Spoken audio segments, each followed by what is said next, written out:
دوستو آج کا فتویٰ بہت ہی اہم ہے اور اس کے اندر بہت سارے مسائل سیکھنے کو ملیں گے ہمیں کہ بعض اوقات کہیں گری پڑی چیز ہوتی ہے، کہیں کسی کے پیسے پڑے ہوتے ہیں، کہیں جو ہے کسی کے موبائل رہ جاتا ہے، کہیں کسی کے جو ہے وہ کوئی چیز اس سے گر جاتی ہے، رہ جاتی ہے، بیگ وغیرہ اس طرح کی کوئی بھی چیز ہے اور آدمی جو ہے وہ اس کو اٹھا لیتا ہے، استعمال کر لیتا ہے، بعد میں پشیمان ہوتا ہے کہ یار اس کا کیا کیا جائے اور اس کا میں کیا کروں۔ تو اس حوالے سے اسے کیا کرنا ہے وہ بھی ہم مسئلے پڑھیں گے، اور اس کے علاوہ ایسا کرنا بھی کیا جائز ہے یا ناجائز ہے کہ بعض اوقات تو اپنے آپ کو خوش قسمت سمجھتے ہیں کہ یار آج مجھے فلاں جگہ سے یہ چیز مل گئی ہے، آج مجھے فلاں جگہ سے یہ چیز مل گئی ہے، حالانکہ اس کے بہت سارے اس سے ریلیٹڈ مسائل ہوتے ہیں اور یہ خوش قسمتی نہیں ہوتی بلکہ بندے کے لیے ایک آزمائش بن جاتی ہے کہ اگر بندے نے اس کو اٹھا لیا تو اب اس کے اصلی مالک کی طرف جس کی وہ چیز ہے اس کو دینا لازمی ہوتا ہے، اور اس کے علاوہ دیگر مسائل ہوتے ہیں۔ تو یہ اس فتوے کے ضمن میں ہمیں بہت سارے فوائد حاصل ہوں گے۔ چلیے ابھی ہم اپنا فتویٰ پڑھتے ہیں۔ فتویٰ پڑھنے سے پہلے تمام دوستوں سے گزارش ہے کہ اگر آپ ہمارے چینل پر نئے ہیں تو اس طرح کے مسائل سے آگاہی حاصل کرنے کے لیے، فتاوی جات ریڈنگ سننے کے لیے ہمارے چینل کو ضرور سبسکرائب کریں۔ ہمارے فیس بک پیج پر نئے ہیں تو ہمارے فیس بک پیج کو بھی فالو کریں، لنک اس کا ڈسکرپشن میں مل جائے گا۔ تو فتویٰ پڑھتے ہیں اپنا۔ 7 سال پہلے گری پڑی چیز ملی اور تشہیر یعنی اعلان وغیرہ سے پہلے ہی صدقہ کر دی تو اب کیا حکم ہے؟ سوال: کیا فرماتے ہیں علماء دین مفتیان شرع متین اس مسئلے کے بارے میں کہ زید ریلوے میں جاب کرتا ہے، آج سے 7 سال پہلے اس طرح واقعہ پیش آیا کہ زید رات 2 بجے کے قریب گھر آنے لگا تو اسٹیشن پر کسی کا بیگ سوٹ کیس ملا۔ اس وقت وہاں نہ تو سٹاف موجود تھا نہ ہی کوئی اور شخص موجود تھا، تو مالک کو پہنچانے کی نیت سے کہ اصلی مالک کو میں دے دوں گا، اٹھانے کی بجائے اس نے اپنے لیے اٹھا لیا۔ گھر آ کر دیکھا تو اس میں کپڑے تھے جن کی مالیت اس وقت کے حساب سے بیگ سمیت تقریباً 12,000 روپے ہوگی۔ بیگ کی نہ تو تشہیر کی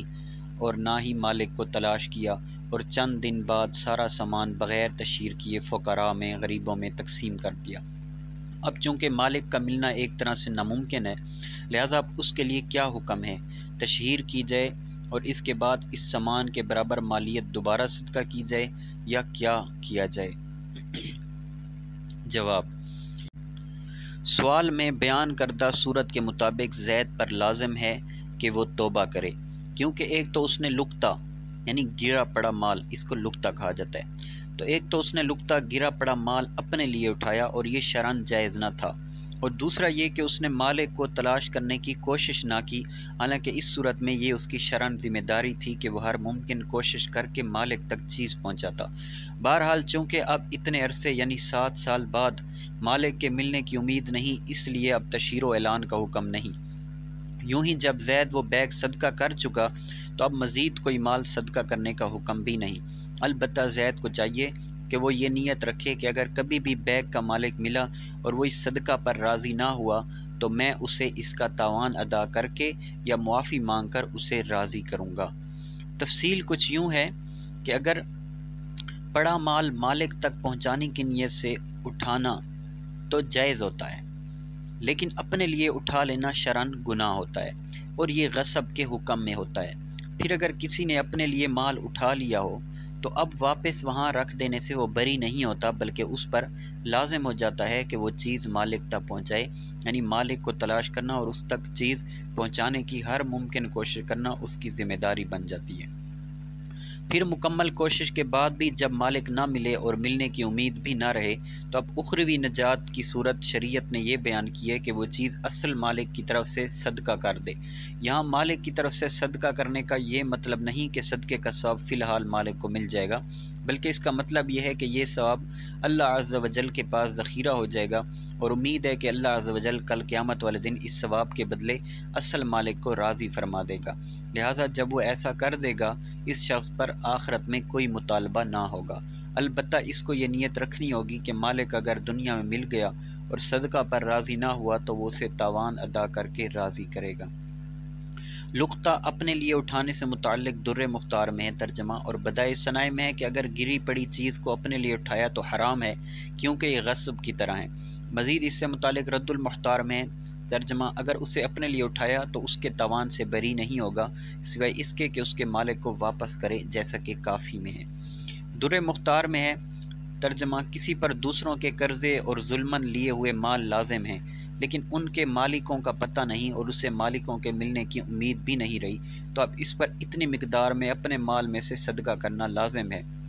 اگرچہ وہ اس کے تمام مال سے زیادہ مقدار بن جائے۔ یہ ہمارے اصحاب کا مذہب ہے، ہم اپنے اصحاب کے مابین اس چیز میں کوئی اختلاف نہیں جانتے، اور یہ اس شخص کی طرح ہے کہ جس کے قبضے میں کوئی ایسا سامان ہے جس کے مستحقین کا علم نہیں، اور اسے وہ سامان بعین ہی صدقہ کرنے کا حکم ہوتا ہے۔ لہٰذا دیون یعنی قرضوں کو اعیان پر قیاس کرتے ہوئے دیون میں بھی یہی حکم ہے، اور جب اس نے یہ کام کر لیا تو اب آخرت میں قرضوں کے مالکین کی طرف سے اس شخص پر کوئی مطالبہ نہ رہے گا۔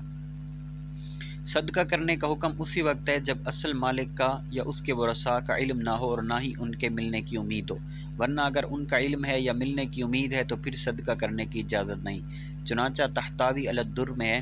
ترجمہ، بہرحال اگر اسے مالکین کا علم ہے تو اب یہ شخص دنیا اور آخرت میں بری نہیں ہو سکتا مگر یہ کہ مال ان کے مالکوں تک پہنچا دے، اور ورثاء کا علم ہونا ایسا ہی ہے جیسے اصل مالکوں کا علم ہے۔ بہرحال اگر مالک ملنے کی امید ہے تو اب یہ شخص مال کو صدقہ نہیں کر سکتا۔ صدقہ کرنے سے اصل مالک کو ثواب ملے گا یا نہیں، اس کی وضاحت کرتے ہوئے علامہ تحتاوی مزید لکھتے ہیں ترجمہ، اس سے یہ مراد نہیں کہ وہ اس لیے صدقہ کر رہا ہے کہ یہ ثواب مالکین کو ملے گا، کیونکہ ان کی طرف سے صدقہ کرنے کی اجازت ہی نہیں ہے، لہذا فی الحال انہیں ثواب نہیں ملے گا، بلکہ یہ صدقہ اس طور پر ہے کہ یہ ثواب اللہ عز و جل کے پاس جمع ہو جائے گا، اور امید ہے کہ اللہ عز و جل قیامت دن اس ثواب کے بدلے مخالف فریق کو راضی فرما دے گا۔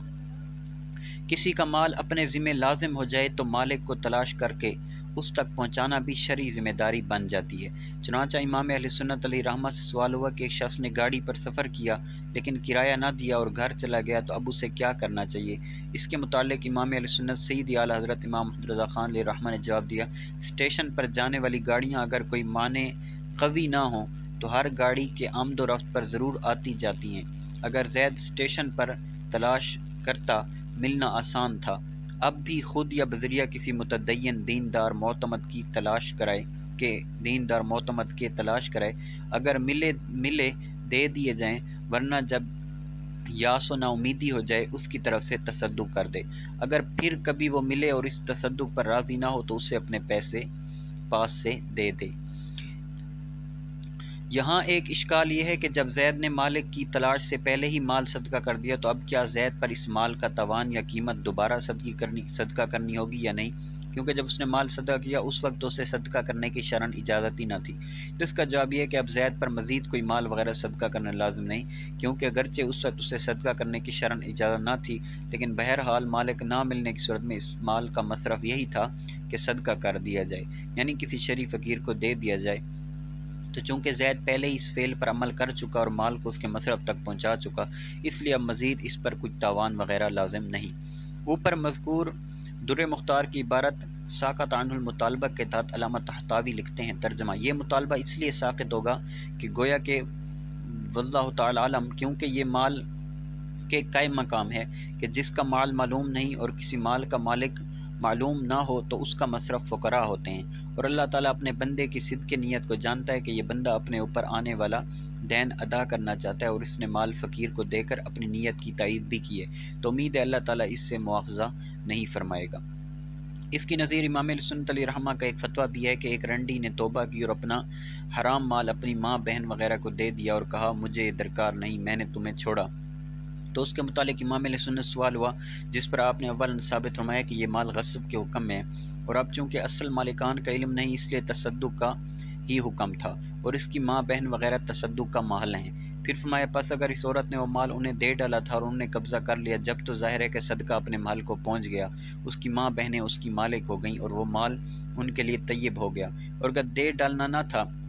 بلکہ صرف آپ اس ناپاک مال سے بے علاقہ ہونا منظور تھا اور تم کو چھوڑا کہ یہ معنی تھے کہ تم ہنوز اسی ناپاک پیشے میں ہو، تم جانو اور یہ ناپاک مال مجھے